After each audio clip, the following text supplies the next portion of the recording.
हरे कृष्णा। राधे राधे मित्रों। आज गोपाष्टमी है और आज हम गोपाष्टमी के बारे में चर्चा करेंगे।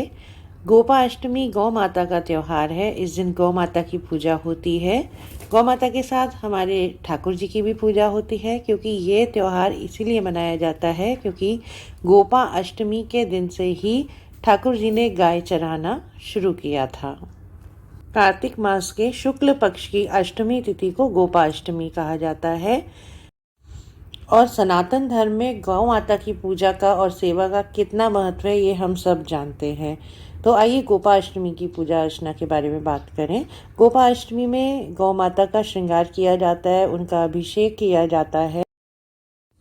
वैसे तो गौशाला में जाके गौ माता की पूजा अर्चना एवं सेवा करनी चाहिए, लेकिन अगर ऐसा संभव ना हो और आपके घर में कामधेनु माता स्थापित हो तो उनकी पूजा तो अवश्य करनी ही करनी है। और हो सके तो गौ माता के गले में एक छोटी सी घंटी अवश्य पहनाइए। पंचामृत से गौ माता का अभिषेक करने के बाद उनका श्रृंगार कीजिए, उन्हें नए वस्त्र पहनाइए और उनके जो बछड़ा है उसको भी आप अच्छे से सजाइए एवं रोली, चंदन, हल्दी, चावल इत्यादि से उनकी पूजा करिए। पूजा में धूप, दीप, नैवेद्य रखिए। घी का दीपक, गोल बाती का दीपक जलता है और पंचमुखी दीपक का बहुत महत्व होता है मित्रों इस पूजा में। आरती करने के लिए पंचमुखी दीपक बहुत ज़्यादा शुभ माना जाता है। देखिए, हमारे ठाकुर जी और शालिग्राम जी जो होते हैं ये पहले से ही प्राण प्रतिष्ठित होते हैं, ये स्वयंभू होते हैं, इसलिए विशेष अवसरों पे इनकी आरती आप पांचमुखी दीपक से ही करें। दूसरा दीपक आंवले का दीपक है जो कार्तिक में रोज जलाया ही जाता है। ये शिव जी के सामने या विष्णु भगवान के सामने जलाया जाता है और कार्तिक मास में आंवले के दीपक का अत्यधिक महत्व होता है। गोपाष्टमी की पूजा दिन में 2 बार होती है। पहली पूजा ब्रह्म मुहूर्त के समय होती है और दूसरी पूजा जो होती है वो शाम के समय गोधूली के समय होती है। गोधूली का समय बहुत शुभ माना जाता है इस पूजन के लिए। तो सुबह की पूजा आप घर में कर लीजिए और शाम को आप गौशाला जाके भी पूजा कर सकते हैं। और आप कोशिश करिए कि आप घर से कुछ अपने घर के अनाज का बना करके गुड़ मिला करके गौ माता को ज़रूर दीजिए, क्योंकि हमारी जो गौ माता है ना उनको गुण अति प्रिय है।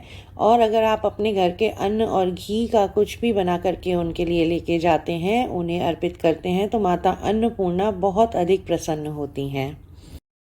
और अगर आपका गौशाला जाना संभव नहीं है तो आप अच्छा सा भोग बना करके अपने मंदिर में भी भोग लगा सकते हैं। और अगले दिन आपके यहाँ जो भी दूध देने वाले ग्वाले आते हैं आप उनको वह भोग दे सकते हैं। और इस दिन यदि आप अपने घर में कामधेनु माता की मूर्ति लेकर के आते हैं तो वह आपके घर में लक्ष्मी को हमेशा रोक के रखती हैं।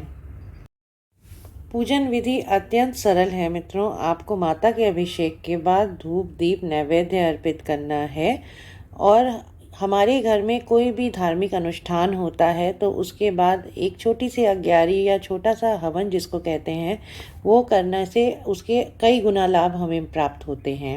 माता के गोबर के बने कंडे पे छोटी सी आप अग्यारी कर लीजिए। और कार्तिक मास में करी गई पूजा बिना तुलसी पूजन के कभी भी पूर्ण नहीं मानी जाती है। अतः एक दिया आप तुलसी माता पे अवश्य प्रज्वलित कीजिए, उनकी परिक्रमा कीजिए, गौ माता की परिक्रमा कीजिए और आपकी पूजा संपन्न हो जाती है। कार्तिक मास में ब्रह्म मुहूर्त की पूजा का बहुत अधिक महत्व है मित्रों। तो इसलिए हर किसी स्त्री को चाहिए कि पहले सुबह उठ करके ब्रह्म मुहूर्त में ही ये पूजा करे। और यदि किसी प्रकार ये संभव नहीं हो पाता है तो गोधूली के टाइम पूजा अवश्य करनी चाहिए। पूजा के पश्चात 5 मुखी दीपक से आप गौ माता की आरती उतारें, ठाकुर जी की आरती उतारें, समस्त देवी देवताओं की आरती उतारें और उसके पश्चात गौ माता के लिए उनका मनभावन हरा चारा, कोई भी हरी सब्जी जैसे पालक, मेथी, मटर, इस प्रकार की कोई भी हरी सब्जी आप मंस दीजिए। और अगर इसकी भी व्यवस्था नहीं हो पा रही है तो कुछ रुपए आप अपनी श्रद्धा के अनुसार कुछ रुपए निकाल के माता के चारे के लिए रख लीजिए। जब भी आप कहीं बाहर जाएं आप वो वहाँ से ले लीजिए और गौ माता को कहीं पे भी आपको गौ माता मिले उनको प्रदान कर दीजिए। वीडियो अच्छा लगा हो तो लाइक शेयर अवश्य करें। राधे राधे, धन्यवाद।